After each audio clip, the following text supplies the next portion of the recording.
ಜಗತ್ತಿನಲ್ಲಿ ಅತ್ಯಂತ ಶ್ರೇಷ್ಠ ಜ್ಞಾನ ವಿವೇಕವುಳ್ಳದ್ದು ಯಾವುದು ಅಂದರೆ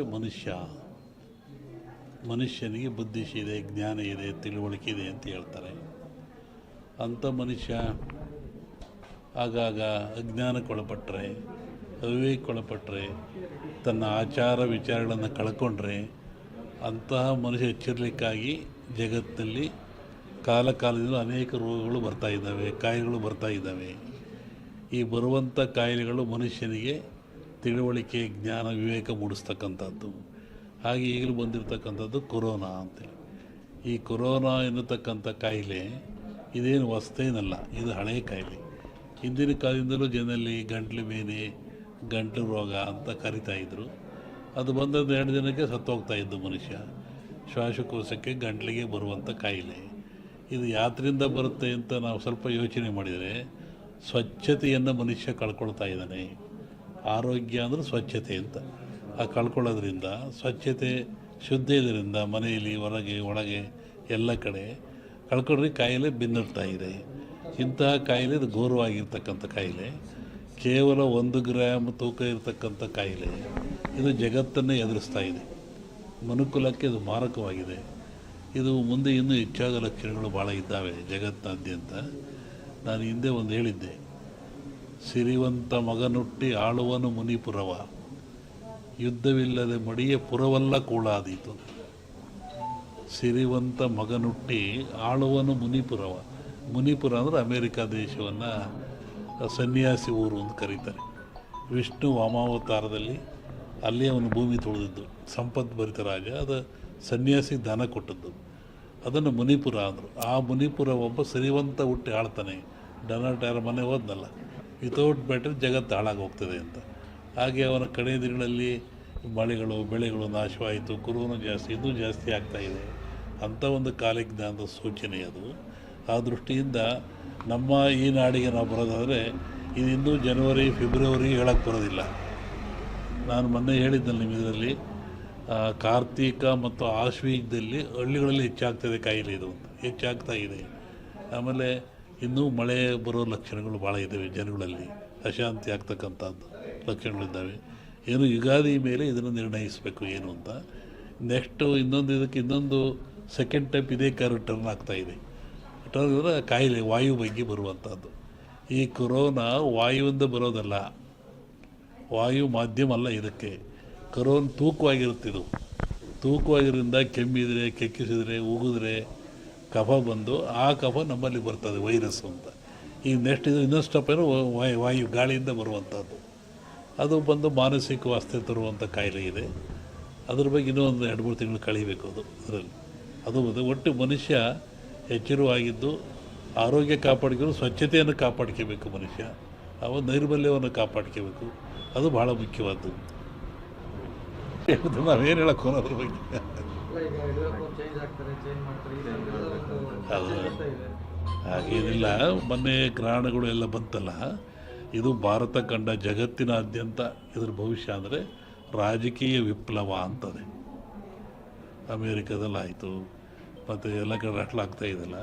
ಹಾಗೆ ಇಂಡಿಯಾನೂ ಸೇರಿದಂತೆ ಜಗತ್ತಿನಾದ್ಯಂತ ರಾಜಕೀಯ ವಿಪ್ಲವ ಆಗ್ತದೆ, ಏರಿಳಿತ ಆಗ್ತದೆ ಅಂತ ಒಂದು ಮಾತಿದೆ. ಅದು ಗ್ರಹಣಗಳು ಫಲದಿಂದ. ಅದಿನ್ನೂ ಡಿಸೆಂಬರ್, ಇನ್ನೂ ಒಂದು ಜನವರಿ ಒಳಗೆ ಟೈಮ್ ಇದೆ ಅದಕ್ಕೆಲ್ಲ. ಒಬ್ಬರು ವಿಷಯ ನಾನು ಹೇಳಲ್ಲ, ಜಗತ್ತು ರಾಜಕೀಯ ವರ್ಗದ ಬಗ್ಗೆ ವಿಪ್ಲವ ಅಂತ ಹೇಳ್ತಾರೆ.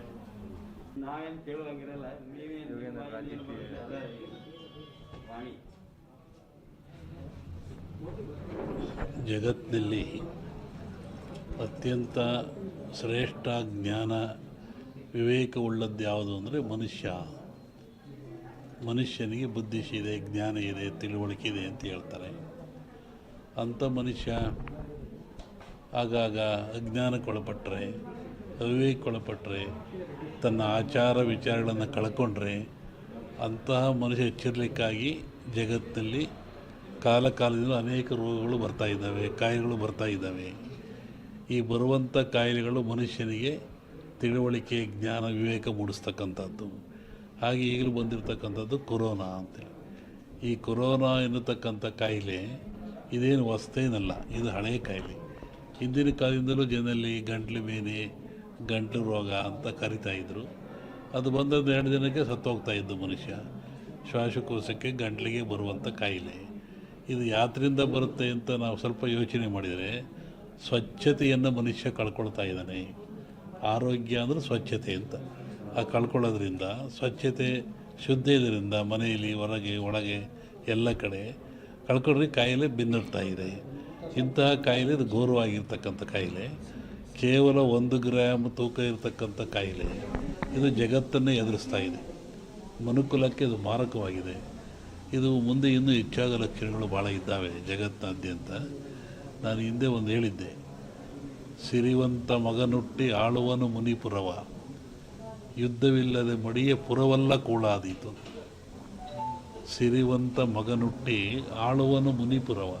ಮುನಿಪುರ ಅಂದರೆ ಅಮೇರಿಕಾ ದೇಶವನ್ನು ಸನ್ಯಾಸಿ ಊರು ಅಂತ ಕರೀತಾರೆ. ವಿಷ್ಣು ವಾಮಾವತಾರದಲ್ಲಿ ಅಲ್ಲಿ ಅವನು ಭೂಮಿ ತುಳಿದಿದ್ದು, ಸಂಪದ್ಭರಿತ ರಾಜ. ಅದು ಸನ್ಯಾಸಿ ದಾನ ಕೊಟ್ಟದ್ದು.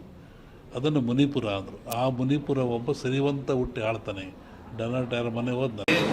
ಆಹಾರ ತಯಾರು ಮಾಡ್ತೀವಲ್ಲ, ಅದು ಯಾವುದು? ಅಗ್ನಿಯ ಮುಖಾಂತರ. ಹಾಗೆ ಅಗ್ನಿ ಜಗತ್ತಿನ ಚರಾಚರಕ್ಕೆ, ಮನುಕುಲಕ್ಕೆ ಆದರ್ಶ, ಅವಶ್ಯಕ. ಅಗ್ನಿಯಿಂದ ಯಾವುದೂ ಇಲ್ಲ. ಧಾರ್ಮಿಕವನಾಗಿ ಅಗ್ನಿಗೆ ಭವಿಷ್ಯವನ್ನು ಕೊಡ್ತೀವಿ ಅಂತ ಹೇಳೋದು ಬಂದಾದರೆ, ಅದನ್ನು ವಿರೋಧ ಮಾಡೋದು ಒಳ್ಳೆತನ ಅಲ್ಲ.